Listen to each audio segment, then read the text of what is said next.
बिस्मिल्लाहिर्रहमानिर्रहीम। अस्सलाम वालेकुम। Welcome to my YouTube channel. तो आज हम जिस टॉपिक पे बात करेंगे वो है सुल्तान सलाहुद्दीन अय्यूबी, जो एक अजीम मुस्लिम रहनुमा थे जिन्होंने यरूशलेम को फतह किया और बैतुल मक़दस को आज़ाद कराया, जो आज फिर दुश्मनों के कब्ज़े में है। और आज हमें फिर एक दफ़ा फिर से सुल्तान सलाहुद्दीन अय्यूबी जैसे निडर और मुस्लिम सिपह सलार हुक्मरान की ज़रूरत है। तो चलिए स्टार्ट करते हैं आज की वीडियो। सुल्तान सलाहुद्दीन अय्यूबी जो कि एक मशहूर और अजीम मुस्लिम सिपह सलार और हुक्मरान थे। तो जो लोग भी मेरी वीडियो पे फर्स्ट टाइम आए हैं, प्लीज़ वीडियो को लाइक, शेयर और सब्सक्राइब कर दें और बेल आइकन पर ज़रूर क्लिक करें। Thank you. और उसके साथ साथ जो है कमेंट सेक्शन में अपनी राय का इजहार करें। तो सुल्तान सलाहुद्दीन अय्यूबी जो जिनका असल नाम यूसुफ इब्न अय्यूब था, वो 1137 में तिकरीत इराक में पैदा हुए। सुल्तान सलाहुद्दीन अय्यूबी ने अपनी ज़िंदगी में काफ़ी तवील और मिसाली जंगों में हिस्सा लिया, ख़ास तौर पर सिलाबी जंगों के दौरान।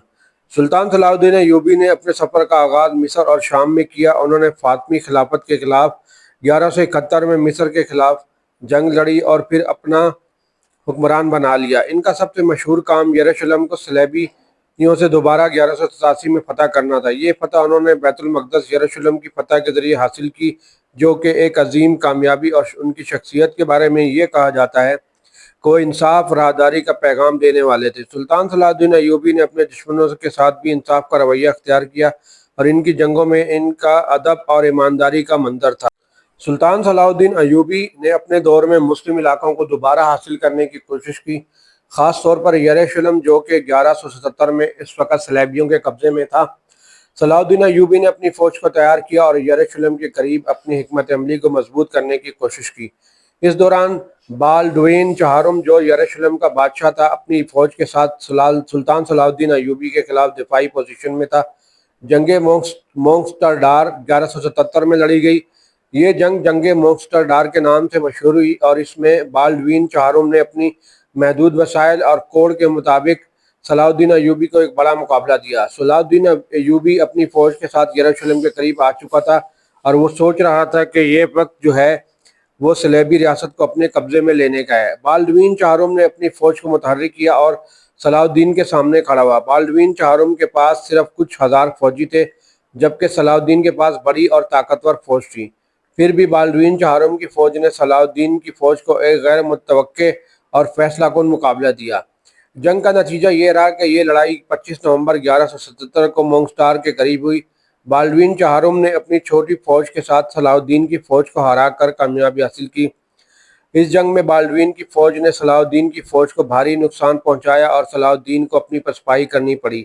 सलाहुद्दीन ने अपनी हिकमत अमली और में कमी महसूस किया और इनके लिए एक बड़ा धचका था।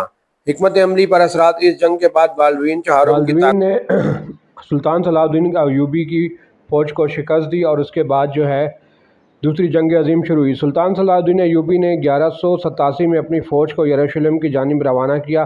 इस दौरान सलेबियों की हुकूमत में ज़वाल आ चुका था और यरूशलेम के दिफा के लिए कोई मजबूत हिकमत अमली मौजूद ना थी। सुल्तान सलाहुद्दीन ने शहर को मुहासरे में ले लिया और इसका घेराव किया।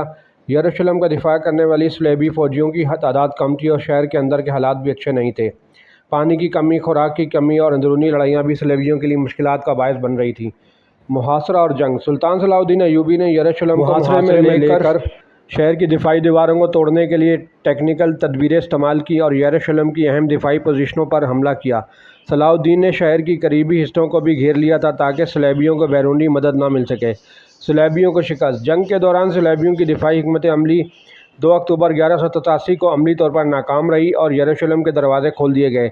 सलेबियों ने हार मान ली और सलाहुद्दीन अय्यूबी से मुज़ाकरात किए। सलाहुद्दीन ने इस मौके पर रहमदिली दिखाई और सलेबियों को जान के अमान देने का वादा किया। सुल्तान सलाहुद्दीन अय्यूबी ने 1187 में यरूशलेम को दोबारा फतह कर लिया।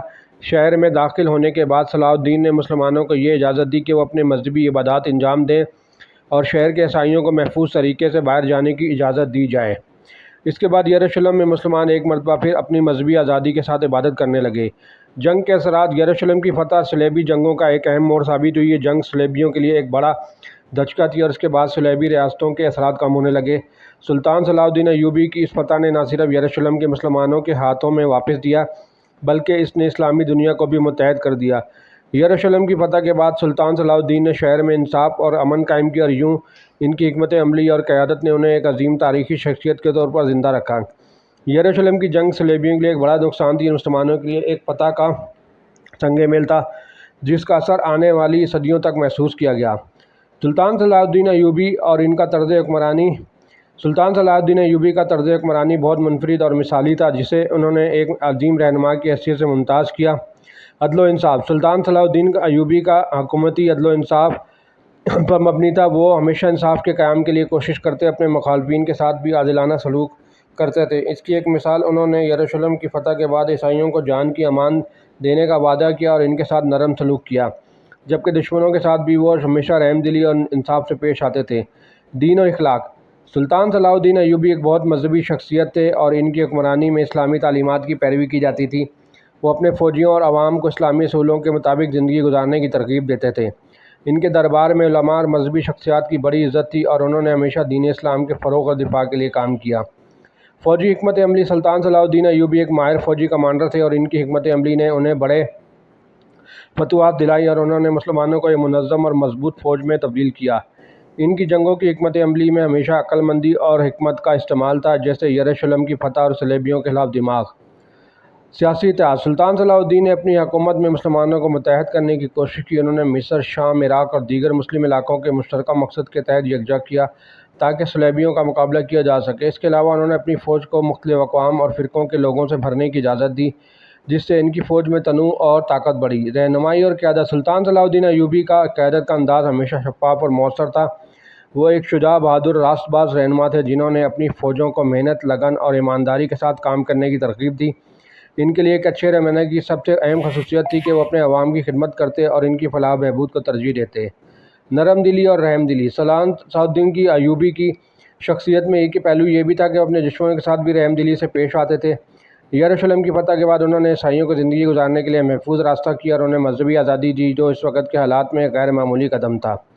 سلطان صلاح الدین ایوبی کا طرز حکمرانی اسلامی تاریخ میں ایک نمایاں مقام رکھتا ہے۔ ان کی حکمت، عدل اور رحم دلی نے انہیں نہ صرف ایک عظیم فاتح بلکہ ایک عظیم رہنما بھی بنا دیا۔ ان کی وفات کے بعد ان کے جانشینوں کو ان کے مرتب کردہ اداروں اور نظام کو برقرار رکھنے میں مشکلات کا سامنا کرنا پڑا، لیکن ان کی رہنمائی اور حکمت عملی نے مسلم دنیا کو ایک نیا رخ دیا اور صلیبیوں کے خلاف فتح حاصل کی۔ سلطان صلاح الدین ایوبی کی جو انتقال ہو گیا، اس میں ان کی جو وفات ہوئی 4 مارچ کو دمشق میں ہوئی۔ وہ 56 سال کے تھے اور 1193 میں ان کا انتقال ہوا۔ طویل عرصے تک مختلف جنگوں اور سیاسی سرگرمیوں میں مشغول رہنے کے بعد بیماری سے وفات پا گئے۔ کہا جاتا ہے کہ انہیں بخار اور معدے کی بیماری تھی جس سے انہیں کمزور کر دیا تھا۔ ان کی وفات کے وقت وہ ایک عظیم رہنما اور فاتح تھے اور ان کی وفات نے مسلم دنیا میں غم کی لہر دوڑا دی۔ سلطان صلاح الدین کی وفات کے بعد ان کا سلطنت متعدد حصوں میں تقسیم ہو گیا اور ان کے جانشینوں کو ان کی حکمت عملی اور قیادت کو برقرار رکھنے میں مشکلات کا سامنا کرنا پڑا۔ تو ویڈیو آپ کو کیسی لگی؟ پلیز ویڈیو کو لائک، شیئر اور سبسکرائب کریں اور کامنٹ سیکشن میں اپنی رائے کا اظہار کریں۔ Thank you.